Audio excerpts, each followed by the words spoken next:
Today's topic, what's your lowest set point?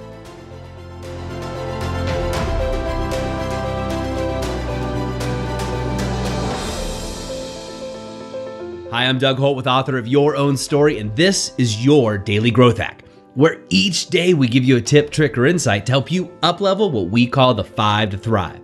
That is your mind, your body, your soul, your relationships, and yes, your business.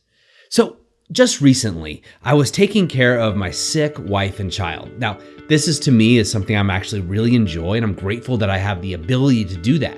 I've created a lifestyle for myself and for my family where I don't have to work if I don't want to. It's complete freedom. And part of that comes a responsibility as a husband and as a parent. So when those times come when both my child and my wife are sick at the same time, for me to step up and step into that role.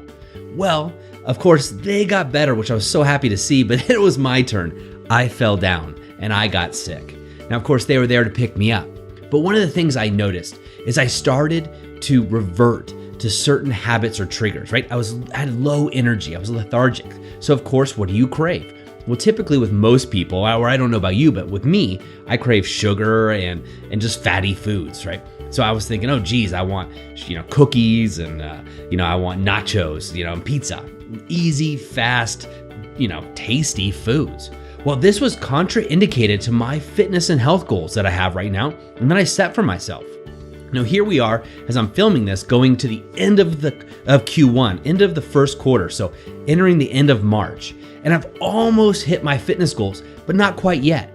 Now, I know when I'm sick, I wanted to go down to what my lowest set point was, and that was going back to comfort foods that I've been eating since a very early age.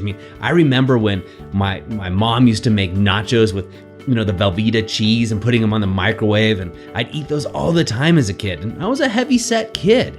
And so here I am in my 40s and, with a diverse fitness background. And so I started to notice that I was really going or wanting to gravitate towards those comfort foods that my mom had given me. When I was sick, what we got were Slurpees, 7-Up, and we got nachos. Those are like the foods you got when you were sick, and homemade cookies. And oftentimes I would just eat the cookie dough. Let's just be real. So what I started to notice, I started to go back to that set point, that low point. But this time was different. This time using that 5 to Thrive technique that I often talk about, is just constantly journaling and looking where I was at. And so I started to recognize, hey, why am I doing this? Why am I gravitating towards this desire of this low set point? Does this go in alignment with my 5 to Thrive? And so I print out my 5 to Thrive and I put them on a board. In fact, it's sitting right in front of me right now with my goals for 90 days. And if you haven't had a chance to play the 90-day game, make sure you do that. And if you have any questions, just go ahead and reach out to me and I'll make sure you get access to the 90-day game. It's an amazing program. It's a program that even I run my 6-figure clients, I run them through the exact same program.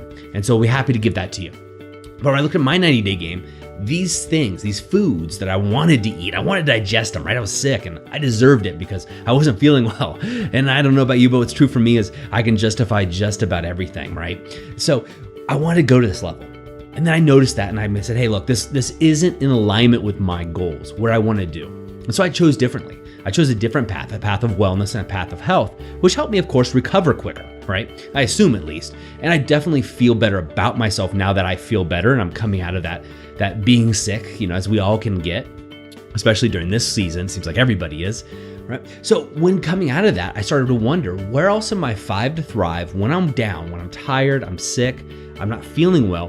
Where else am I 5 to Thrive? Am I going to a low set point? Or is another area when I'm stressed in the area of business or I'm stressed in a relationship? Where is my default low part? Not my default setting, but my bottom floor, so to speak, like the basement area that we can sometimes get into. I wanted to identify where that was. It was extremely eye-opening for me. And the reason it was is because when I looked at that basement, I didn't want to be there.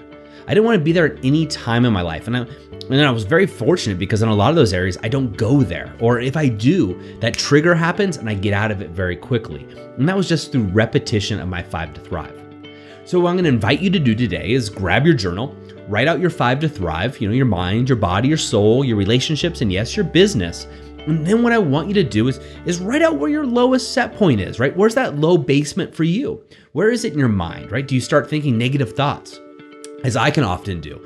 I can start thinking about, people are out to get me or screw me over. That was my old default. It took me a long time to really trust people. I'm over that now. So I make sure I don't get there, but identifying it was the first step. And then my body, like I mentioned, was nachos and pizza and sugary foods and lots of coffee, to keep my energy up. And then where else in relationships? Well, getting triggered, again, that trust factor, right? I can always come up with that trust factor, or getting triggered and getting angry real quick. And again, by identifying that, when I get angry, I'm only angry for a few seconds because I can identify that quickly and go into discovery mode and go, isn't that interesting? And go out into curiosity, and it takes me out of anger instantly. And then also my soul, right? So where am I in that? When my lowest set point, I don't want to meditate, I don't want to read, I don't want to be outside, I just want to be in a dark room, right? On my lowest set point. And then it also business. Where am I in my lowest set point of business? And so when I'm writing these things out, it helps me identify those areas. And I hope it helps you too. And once you've identified, you can make a conscious decision, as I do, is this acceptable? And if it's not for you, then it's time to move up.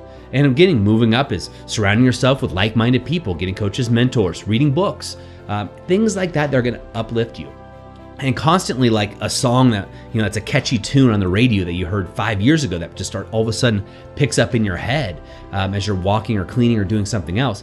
We want the same thing to happen with your high point, right? We want you always to be, this is your default, keeps rising up.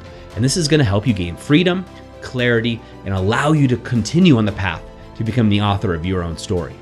That's it for me today. I'd love to hear from you. Of course, make sure you go out and just inspire someone simply by being the author of your own story. I will see you tomorrow. Take care.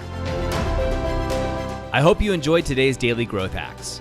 Please put your comments right down below, and remember to click subscribe. This way we can ensure that we're delivering these daily growth hacks right to you each and every day. On behalf of the whole team here, remember, go out and be the author of your own story.